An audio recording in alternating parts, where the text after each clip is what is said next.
everyone, how's it going? That was planned.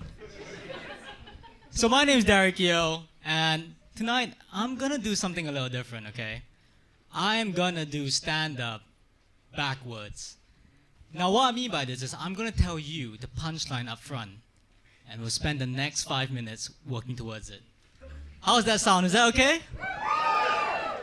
Cool, so the punchline tonight is gonna be, I don't speak English. I haven't said the joke yet. So I say that all the time just to avoid conversations. It's like my get out of jail free card, unless I'm speaking to the Home Office. Then it becomes the go straight to jail card. Do not pass Heathrow. So, at the end of the set, for some reason, I'm gonna say, I don't speak English. Now, to start this off, I thought I'd share a little fun fact about myself. I don't mean to brag, but when it comes to dating, I have what the kids call no riz, and what the adults call virginity.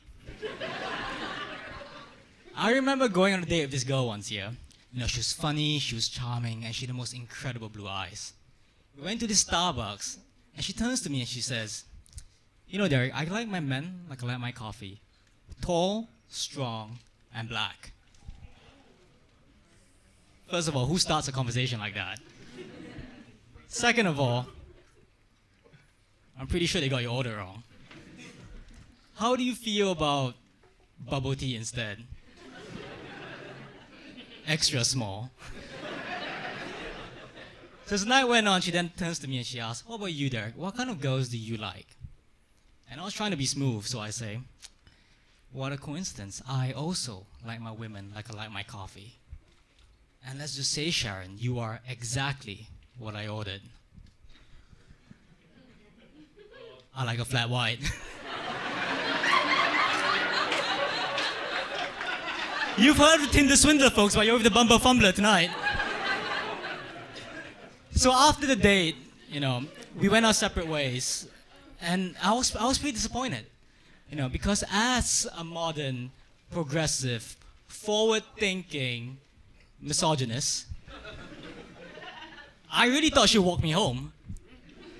Do you know how dangerous London is when you look like the little boy from the movie Up? No, literally, right after that date, I got on the overground home, and this man started yelling at me from across the train. You know, he told me to go back to that shithole I came from. Which is absolutely wild, because we both got off at Croydon.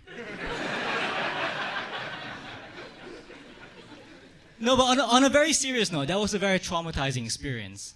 You know, because there's so many people on the train and not a single person stepped in to help. You see what I mean? Like, people in London are so non-confrontational. Someone could be stabbed on the tube and you can just hear, there are minor delays on the Piccadilly line. So anyways, I took matters into my own hands. I went up to this man and I told him I was a lawyer, and if he needed any help, just give me a call. Because I wanted to show him racism and ignorance wasn't the answer. And this man's name was Steve. And it turns out Steve had a lot of trouble with the police. So I defended him in court. Your Honor, members of the jury, my client was just chasing his dream. Can you really punish this man because he lives, he laughs, and he loves to intimidate minorities on the Jubilee line? The judge turns to me and says, Mr. Yeo, you are the worst lawyer I've ever seen in my career, but I'll make this simple. If you, as a minority, vouch for this man right now in court, all charges will be dropped. I look at Steve. Tears start flowing down his eyes. This was the moment all his legal troubles disappear, and he'll finally be a free man. I smile. And I give him a little nod. and turn to the judge and say, Your Honor, I don't speak English.